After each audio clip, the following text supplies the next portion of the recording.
Hey there, it's author and attorney Kelly O'Connell with Knockout Radio.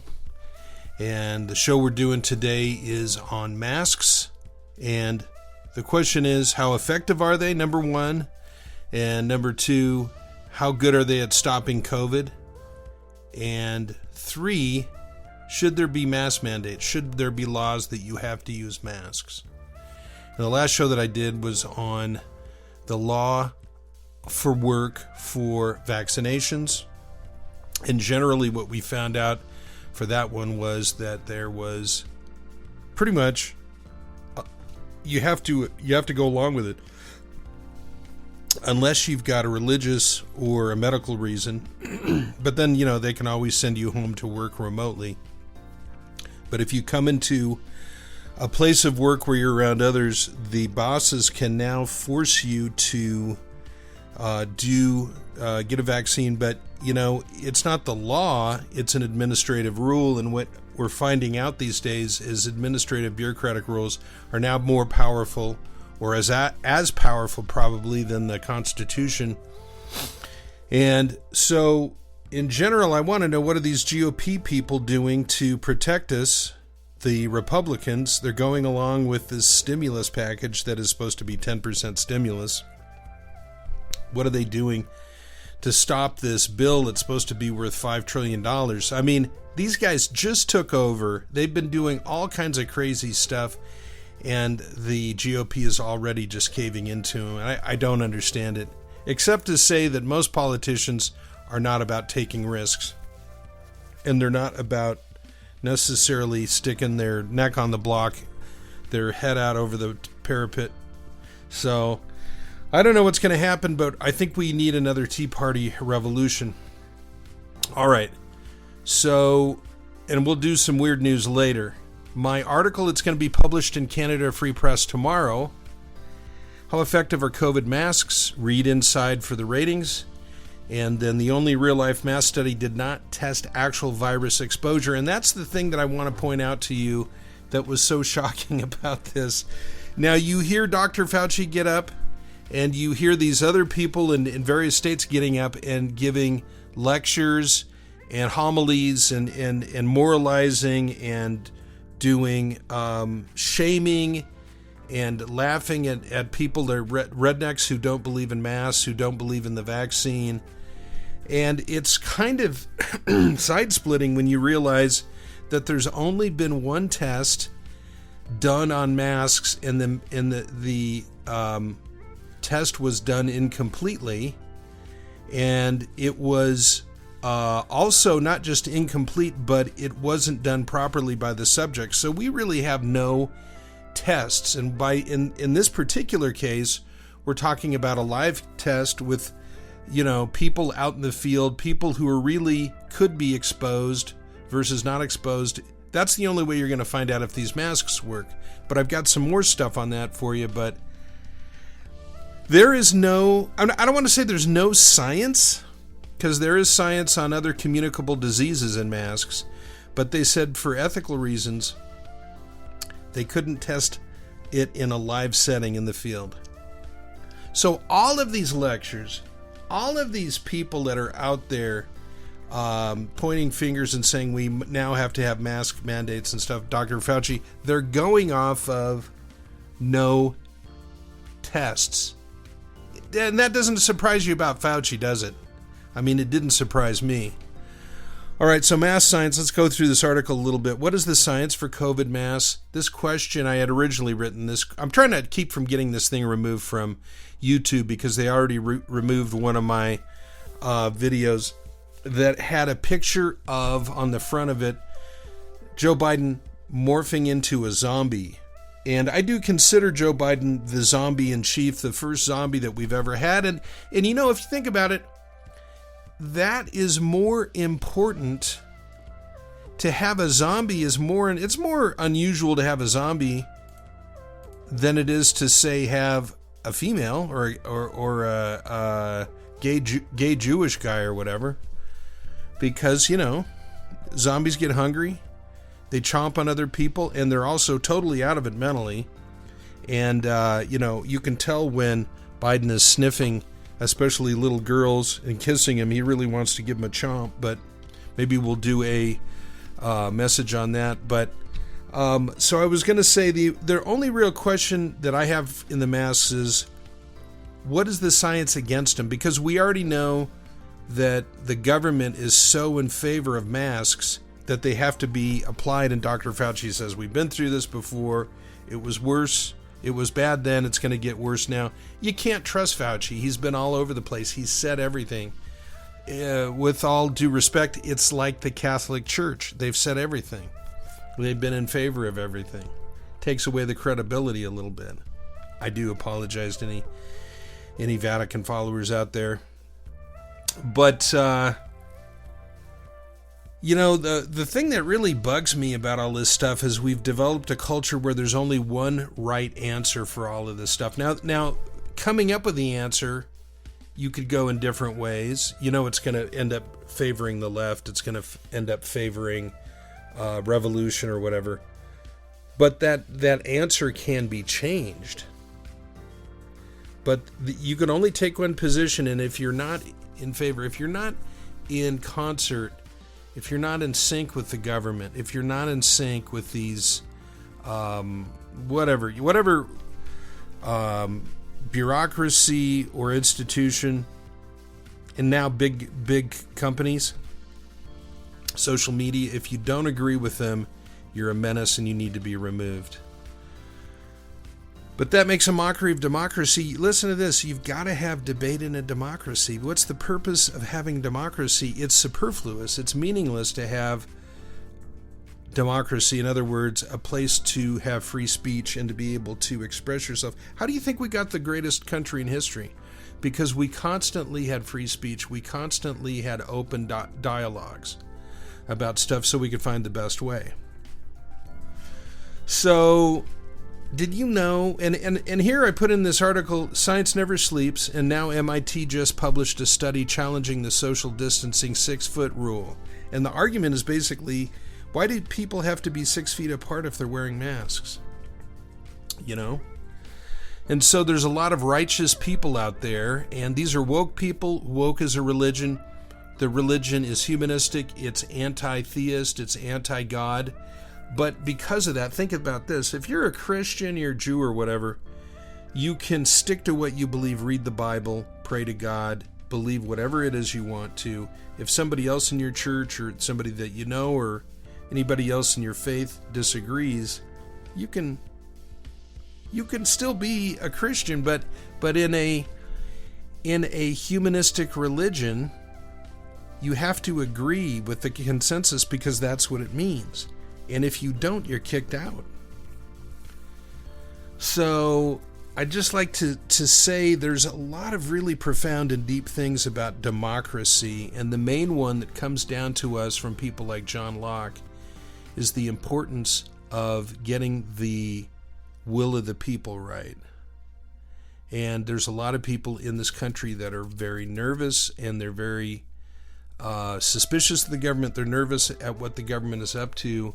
And the only way to understand all these people coming over the border is that the Democrats want to switch Texas and Arizona into predictably left states, and therefore you can never win another national election in America for the Republicans. So they're willing to steal that. And all of the lectures and the bad vibes from Pelosi and the stuff that they fought for, anything that they fought for in general doesn't mean anything compared to the goal, which is total power. But anyway, now there is no simple definition of mask. And you realize just from watching other people yourself, most masks are ill-fitting and reused.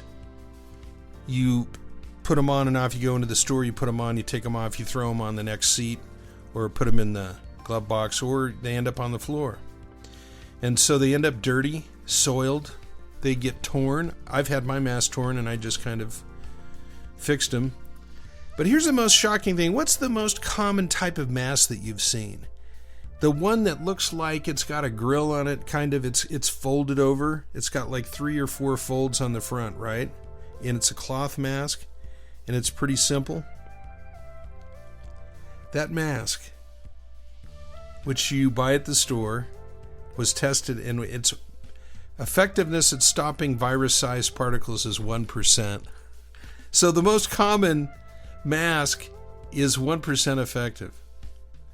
So on top of that, there's only been one study that's ever been done, and it wasn't done right, so it doesn't even count. So all of these people that are getting out and they're arguing, they're shouting about their studies and the science and everything, they're lying. Or they were like me, they didn't know what the facts were until they would have to look it up. So the Poynter Institute put out an article called Why Randomized Controlled Trials on Mask Wearing in the Coronavirus Are Scant on 3/12/21. So about 5 months ago. Half a year ago. Randomized controlled trials. So what does that mean? It means that you would get a group of people, you'd give some of them masks, the others you wouldn't give masks, you'd let them interact, but they would have to follow the mask test, the study. You'd have to follow the rules. And in this study that they didn't follow the rules, and so it was totally meaningless. So here's a quote out of this essay. Because of ethical considerations, scientists haven't conducted randomized controlled trials to conclusively prove the effectiveness of mask wearing on interrupting coronavirus transmission. Masks to stop coronavirus transmission. It's unethical to test these. According to Dr. Baybak Javid of University of California, San Francisco, only one randomized controlled trial of mask use has been conducted during the COVID-19 pandemic. However, the study didn't analyze source control, the ability of masks to prevent infected wearers from spreading the virus to other people, which is the primary reason why scientists believe masks are effective at interrupting transmission. Huge numbers of trial participants did not comply with directions, with less than half the people in the masked group reporting that they wore face coverings as instructed. In addition, the study was conducted at a time when other public health guidelines such as social distancing were being implemented, making it difficult to tell what protection came from the mask and what came from social distancing. So we really don't know anything. Now, you can say that we know something from other viruses of masking from them, and maybe that's true, but it hasn't been done scientifically with this one. And this study, if you want to look it up, DanMask 19, DANMASK 19, was meaningless. And they've also found that masks in laboratory settings are much more effective than in real life, and I'm sure you can just well imagine that. Doctors, nurses, going in to operate on people or deal with people who have diseases. They're in the hospital because they have diseases. So according to an essay on the Conversation, quote, in controlled laboratory situation, face masks appear to do a good job of reducing the spread of coronavirus, at least in hamsters. And right there, it's got to kind of wonder. And other respiratory viruses. However, evidence shows mask-wearing policies seem to have had much less impact on the community spread of COVID-19. All right, so think about these statements have in the back of your mind all the lectures, the self-righteous. There's things that con artists use to get the attention of other people. And one of them is guilt. Another is self-righteousness. Another is angry manipulation, pity. And what is Dr. Fauci? Acts like he's a member of the Rat Pack, right? Like he's good friends with Frank Sinatra, or he is Frank Sinatra. He's the head of the pack, and laughs at anything that he doesn't agree with. And yet Rand Paul gets in there and tears him to shreds, to the point where Fauci had to call him a liar. All right, so let's talk about the effectiveness of masks. After years of pesky masks, bothersome, strangulating, suffocating masks, We know that these are reused. They're pulled down to eat, to drink, to breathe, and talk, or they're left on our chins, and so we're walking through the supermarket and somebody sticks a finger in our face, put your mask back on. And these things they're also dirty, they're filthy. We touch the outside of them. We're eating, we get food on them. So how good of shape is the average mask? We don't want to use 365 masks a year, do we? And they're also made from various fabrics. So some of them are cotton, others are synthetic. And there's also synthetic, there's some that are called t-shirts, which somebody takes an old t-shirt and just cuts it into a mask. And there's also some that are made out of, nylon or whatever. So here is the effectiveness of 9 various masks for stopping virus-sized particles. And I think this is from a Yale study. Number 1, bandanas. They're useful to reduce projectile sneezes, which can go out to 8 feet. Well, it holds them back to about 4 feet, so not well advised. Number 2, popular small folded style square-ribbed cloth masks. Estimate 1% effective. I already told you about that. Recycled t-shirt material thin mask. A third as effective as surgical masks. 4, store-bought cloth masks with 3 layers might be 50% effective. Stop half of them. Cloth masks with added filter could be effective anywhere from 35 to 70% effective. Neck gaiters, balaclavas. These are, polyester. You pull them over your head, they're around your neck, and then you pull them up over your face. This synthetic material style is worse than nothing. Better to not have anything on because you cough and sneeze into it and it stays on your face. Surgical masks, disposable, the blue ones, small, square.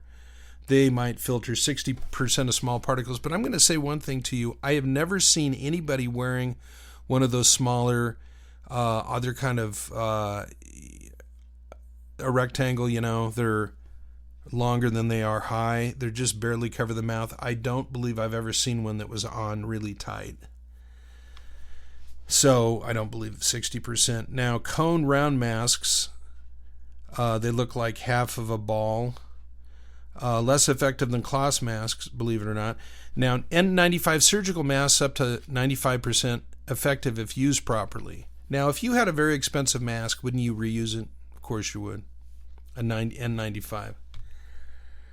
And the Singaporeans did a study and they said people don't know how to use these, non-professionals, and they end up thinking that they're protected and they're not. Now, reused masks. Here's just something on cloth masks from the CDC, Center for Disease Control. Cloth masks have been used in healthcare and community settings to protect the wearer from respiratory infections. The use of cloth masks during the coronavirus disease pandemic is under debate. The filtration effectiveness of cloth masks is generally lower than that of medical masks. Now, you heard in there, that thing that I read, one of the cloth masks was 60%. Let me go back up there. Now, 60% was the surgical mask. So, you know what? That is, if I'm not mistaken, that's a cotton mask.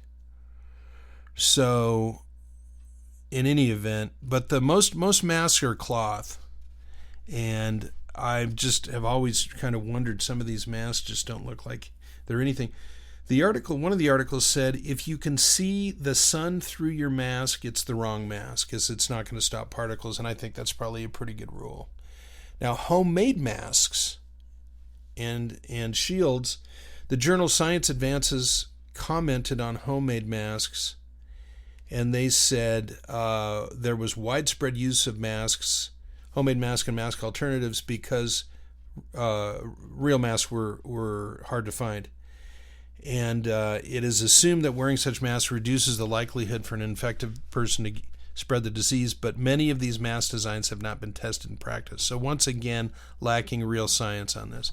And N95 masks, not recommended for amateurs. A Singapore study I mentioned of participants given these N95 respirators with an instruction sheet and then asked to put one on, only 13% passed the visual mask fit test. They didn't know how to put it on. Now, there's professionals that are against masks. Dr. Eli Perenasevich, epidemiologist at Iowa's College of Medicine, said the average healthy person does not need to have a mask and shouldn't be wearing one. There's no evidence that masks on healthy people will protect them. Then, according to Foundation of Economic Education, FEE, research published in Annals of Internal Medicine last month found both surgical and cloth masks prove ineffective in preventing spread of COVID, or SARS-CoV, the coronavirus that causes COVID-19. And then that was redacted, and I found that there's been a number of studies that have come out against masks, and then the publishing arm has been forced to retract. And the reason is you're not allowed to disagree anymore, which is why we're doing censorship. Now, here's a last quote for you, but I thought it was pretty interesting. University of Minnesota, 2 epidemiologists published a commentary. The title, Masks for All COVID-19 Not Based on Sound Data. Now just listen to the analysis here, because it's a little bit more nuanced. If the data are limited, how can we say face coverings are likely not effective? So we've already stated there's really no studies on this stuff. So if you don't have any data, how can you say the face coverings are not effective? All right. We agree that the data supporting the effectiveness of a cloth mask or face covering are very limited. We do, however, have data from laboratory studies that indicate cloth masks or face coverings offer very low filter collection efficiency for the smaller inhalable particles we believe are largely responsible for transmission, particularly from pre- or asymptomatic individuals who are not coughing or sneezing. So the masks are not catching a lot of these tiny particles. At the time we wrote this article, we were unable to locate any well-performed studies of cloth mask leakage when worn on the face, either inward or outward leakage. As far as we know, these data are still lacking. The guidelines from the Center for Disease Control and Prevention, CDC, for face coverings initially did not have any citations. Think about that. They're making rules, they're making laws without any scientific backing. For studies of cloth material, efficiency or fit, but some references have been added since the guidelines were first posted. Conclusion. All right, guys. What do I think? Okay, would I stop wearing masks? No, because there is a social aspect to it. If you go into a place where you have to wear a mask, a store or whatever, say they bring back indoor masks, and you don't have a mask on, you get kicked out, right? So another one is if you're around somebody with COVID, get a mask and get an N95 and make sure it's fitted. You don't want to breathe in any of those particles. So I would say people who feel strongly should wear masks, but mandates should be permissive, not mandatory. But now think about this. All of the celebrities they've seen who have exposed themselves. Barack Obama, just the other day, was dancing up a storm with all of his guests at his birthday party, and he wasn't wearing a mask. So what does that tell you? It tells you that the elites, now I'm sure he's already vaccinated, but the elites are not afraid. And they're not afraid because they know the real truth.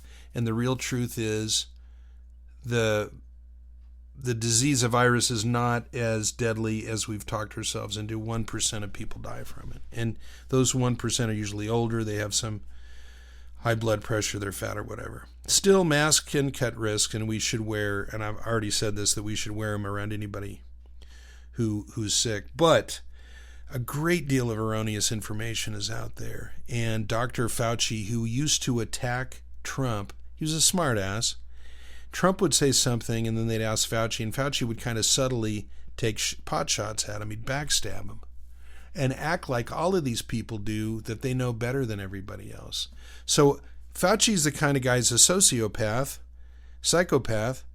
He thinks he can look somebody in the eye and lie to him, and he won't be caught. And so Governor Cuomo is leaving office now, and they say his sin was to grab a girl's boobs or her butt. And the fact is his sin was in fighting Trump He refused to send any of the seniors who had COVID down to the ship, the Navy ship, to be treated, the floating hospital. He sent them back to the old folks' home, and 20,000 people died there.